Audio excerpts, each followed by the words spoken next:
Shalom, shalom, mishpoka. Welcome once again to another edition of Ray Bash's Ramblings, where again I'm going to take another controversial topic, that regarding the Noachide Laws. I'm your host, Rabbi Yehuda Ben Shomer. Thanks for joining me.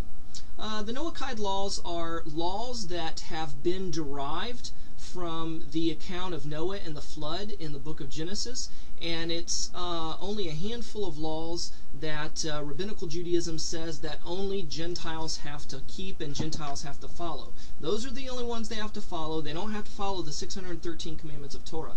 I've been asked by many people, do I believe this? And simply no, because nowhere in that account does God say, okay, Noah, these are the laws that are going to be for the nations, but I'm going to have a set of different laws coming later for my people. It doesn't say that at all. You can derive those laws from that passage, but it doesn't mean that the laws are there and that God says, boom, boom, boom, boom, boom, this is what I want the nations to do and the Gentiles to do. No, the Torah is eternal. The Torah is forever. It always has been. And after Adam and Eve fell because they broke the one and only commandment that they had to follow, I believe that God told of the Messiah that was going to come, and when he walked with them in the garden before he kicked them out, and set the ground rules and said this is what's going to come about. So the Torah has always been. Now, you could see through the Israelites and through the story up until the giving of the Torah at Mount Sinai that these laws had been instilled within the people, because there was a lot of these laws they knew how to keep, and Moses' mother, Yocheved, was Moses' nurse on behalf of Pharaoh's daughter who was raising him, and taught him how to be a Jew, taught him who the Hebrews were and who his people were. So there was always a form of Torah that they knew about. It's just that when God sent Moses to give the Torah to Israel at Mount Sinai, he set it in stone, if you will, and made it clear what these commandments and what these rules and what these laws were. Now, to the reason why I don't believe that the Noachide laws are legitimate, are real, I think they're just an invention of the rabbinical rabbis and sages to keep Torah away from Gentiles, so they can keep Torah exclusively to themselves and say, oh, this is only for us. We're God's special chosen people, and this is only for us. I'll tell you why I don't believe that. It's because when God gave the Torah to Moses to give to Israel at Mount Sinai, who else was there to hear the words of Torah and was given the opportunity to accept or reject it? If you read the passage and read it carefully, the mixed multitude was there.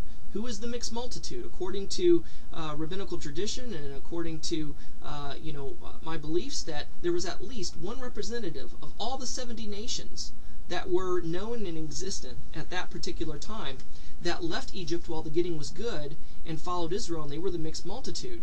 And so the mixed multitude, accepted the Torah along with Israel. When God said, will you? And it said that even before they heard what it was, Israel said, I do. And the mixed multitude was there. They said, I do as well. So the Torah was given to all mankind, for all mankind to keep. And he allowed the children of Israel to be the primary recipients and caretakers of the Torah. And in fact, they've done a marvelous job, because throughout the centuries, they have meticulously copied out the Torah to keep it pure and keep it from any imperfections and flaws, because it was letter for letter, and even if one letter was messed up or wrong, the entire scroll was destroyed. So there was no chance of any errors to crop up in the renditions of the Torah. And so it was given to all mankind, and that's why I believe that the Noachide laws, it's just an invention of the rabbis and sages, so they could keep the Torah exclusively to themselves and say, we are God's chosen people, we want to be different, so therefore you don't have to do this. We do, but you don't, so don't worry about it. Oh, by the way, you don't even have to keep the 10 commandments. The only commandment you have to keep is the Noachide laws. That's it. You'll do all right. And those Noachide laws, people can't keep those anyway.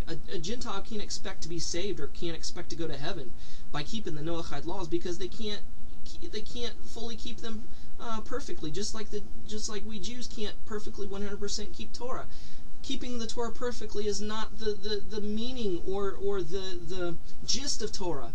It's that those are our God has given us those 613 commandments as instructions It means instructions before it means law. That's what Torah means. And He given us these instructions to live by on how to live in a holy manner that's pleasing to God. And that's where grace comes in, is where Yeshua, Messiah, came and walked out the Torah perfectly before us, not so that we don't have to keep it, but to show us how to walk it out correctly. And that's where grace comes in. That's where His sacrifice comes in. Where we fall short, where we lack, that grace makes up for our lack. Doesn't give us license or permission to break the Torah or to sin. But when we do fall, when we do fail, which we will because we're fallen humans, that's what grace is for. That's what the blood of Messiah is for. He gives the increase. He takes care of the deficiency in our balance and in our debt. That's what that's about. Not that we don't have to keep Torah. So, boy, I went around the tree several times there, didn't I? But basically, that's why I don't believe that the Noachide laws are real or legitimate or for Gentiles. And that's why I believe that the Torah is not only for the Jews, but for the Gentiles as well. So we'll talk to you later. Shalom and Shavua Tov. Bye.